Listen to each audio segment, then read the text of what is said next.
বন্ধুরা, বাংলা রাজনীতি এখন আইপিএল অকশনের থেকেও বেশি এক্সাইটিং। এখানে কাল পর্যন্ত যে দিদি দিদি বলে যাচ্ছিল, সেই আজ জয় শ্রীরাম বলে সেলফি তুলছে। Welcome to NB TV channel.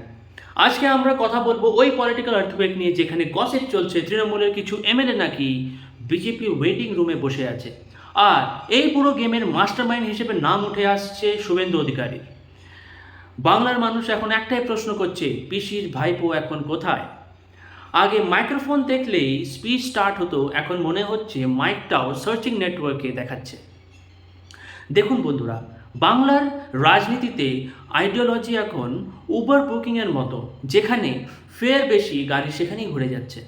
কাল পর্যন্ত যে বলছিল বিজেপি বাংলার জন্য বিপদ, সেই আজকে স্টেজে উঠে বলছে মোদিজি বিজেপির গর্ব।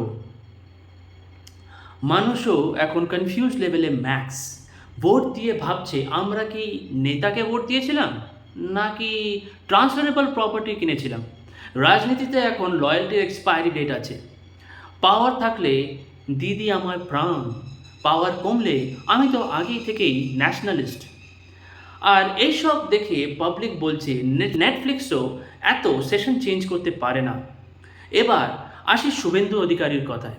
অনেকে তাকে পছন্দ করেন, অনেকেই ক্রিটিসাইজ করেন, কিন্তু পলিটিক্যাল চেস খেলতে জানে। বাংলার রাজনীতিতে তিনি এখন ওই স্টুডেন্টের মতো যে আগে কোয়েশ্চেন পেপার সেট করতো আর এখন এক্সামিনার হয়ে গেছে।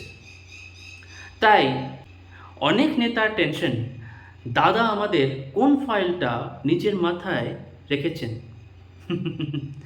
আর বিজেপিও বুঝে গেছে বাংলায় অপোজিশন বাড়াতে হলে লোকাল হেভিওয়েট দরকার। তাই এখন পলিটিক্যাল মার্কেটে এমএলএ ট্রান্সফার উইন্ডো নিয়ে ফুল গসিপ চলছে।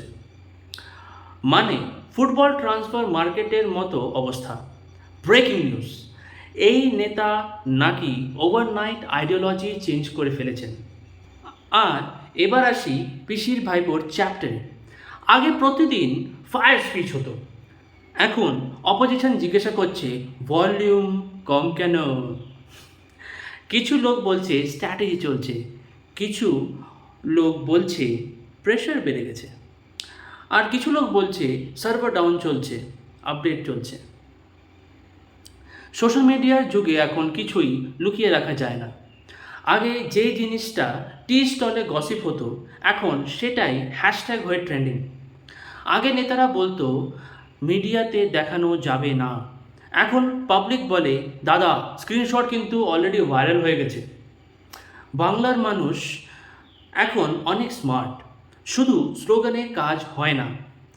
জব চাই, রাস্তা চাই, কারাপশনের আনসার চাই, কিন্তু নেতাদের দেখে মনে হয় রিয়েলিটি শো চলছে। আজকে এনিমি, কালকে অ্যালায়েন্স, পরের দিন আবার ইমোশনাল স্পিচ। আর পাবলিক বসে পপকর্ন খেতে খেতে দেখছে এই সেশনে কোন দলে কে নাচবে। সবচেয়ে ডেঞ্জারাস জিনিস হলো পলিটিক্যাল ওয়েদার। বাংলায় হাওয়া কখন ঘুরবে কেউ জানে না। এখানে কালের কিং আজ মানে মিম হয়ে যায়। আর একটা কথা মনে রাখবেন, রাজনীতিতে পার্মানেন্ট ফ্রেন্ড বলে কিছু নেই, পার্মানেন্ট এনিমি বলেও কিছু নেই। পার্মানেন্ট হলো শুধু চেয়ার নিয়ে প্রেম। তাই এখন প্রশ্ন, সত্যি কি আরও এমএলএ বিজেপিতে যেতে পারে, নাকি পুরোটাই প্রেশার পলিটিক্স, নাকি আবার লাস্ট মোমেন্টে নতুন টুইস্ট আসবে? বাংলা রাজনীতি মানে হলো daily show plus thriller plus comedy, combo pack. কমেন্টে জানান আপনাদের মতামত। ভিডিওটা ভালো লাগলে লাইক করুন, শেয়ার করুন আর সাবস্ক্রাইব করুন এনবি টিভিকে, কারণ বাংলার পলিটিক্স নেক্সট এপিসোড কখন রিলিজ হয়ে যাবে কেউ জানে না। ধন্যবাদ।